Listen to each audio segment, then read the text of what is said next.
অনেকক্ষণ হয়ে গেছে বানটি একা শুয়ে আছে, আর তার জ্বর ধীরে ধীরে বেড়েই চলেছে।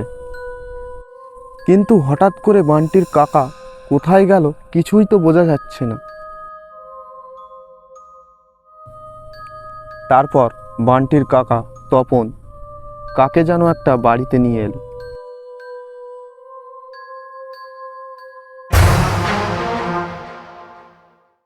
বাবা, একটু দেখুন, সেই দুপুরবেলা থেকে বানটি শুয়ে আছে আর ওর গায়ে প্রচণ্ড জ্বর। কি যে হলো ওর, আমি তো কিছুই বুঝতে পারছি না। বাবা, আপনি একটু দেখুন না বাবা। দাঁড়া দেখি, আমি দেখছি,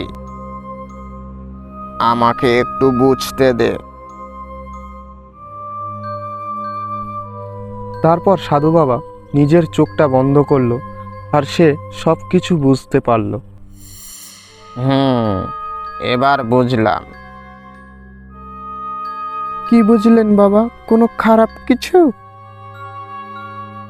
এই জ্বর সহজে ওর গা ছেড়ে নামবে না। তাহলে এখন কি হবে বাবা? একটা উপায় আছে, আমি তোকে একটা মন্ত্র পড়া তেল দিয়ে যাচ্ছি, বুঝলি? ঠিক আছে বাবা, কিন্তু এই সব কি করে হলো? ওই ভরা দুপুরবেলা নদীর পাড়ে শ্মশানের দিকে গিয়েছিল, ওখানেই কিছু একটা হয়েছে। এই বলে সাধু বাবা ওখান থেকে চলে গেল। তারপর রাত পেরিয়ে সকাল হয়ে গেল। সকালে তপন বানটির কাছে গিয়ে দেখল বানটি একদম আগের মতো হয়ে গেছে,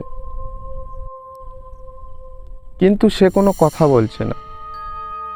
তপনের অভাবের সংসার, তপন এখন বানটির কাছে থাকতে চাইলেও থাকতে পারছে না। কেননা তপন প্রতিদিন জঙ্গলের কাঠ বিক্রি করে তার সংসার চালায়। ওই জন্য তপন আজও কাঠ কাটতে জঙ্গলের দিকে যেতে লাগলো। সে বাড়ি থেকে বেরিয়ে যাওয়ার পর হঠাৎ, ও বান্টি, বান্টি, তুমি বাইরে বেরিয়ে এসো, আমি তোমাকে নিতে এসেছি। বান্টি, তুমি বাইরে এসো, আমি তোমাকে নিয়ে যেতে এসেছি। তারপর হঠাৎ বানটি ঘর থেকে বাইরে বেরিয়ে এলো। আসো আমার সঙ্গে, আসো আমার সঙ্গে সঙ্গে আসো।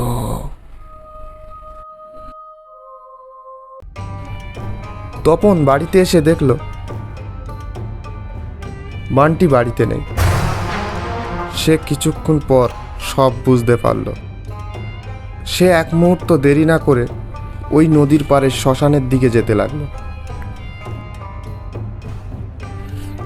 তারপর তপন অনেক চিন্তা ভাবনা করে ওই আম গাছটাকে আগুন লাগিয়ে দিল।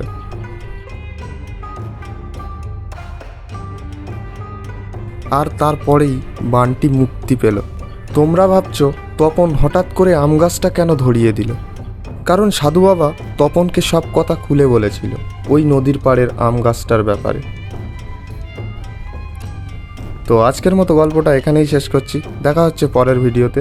চলো, বাই।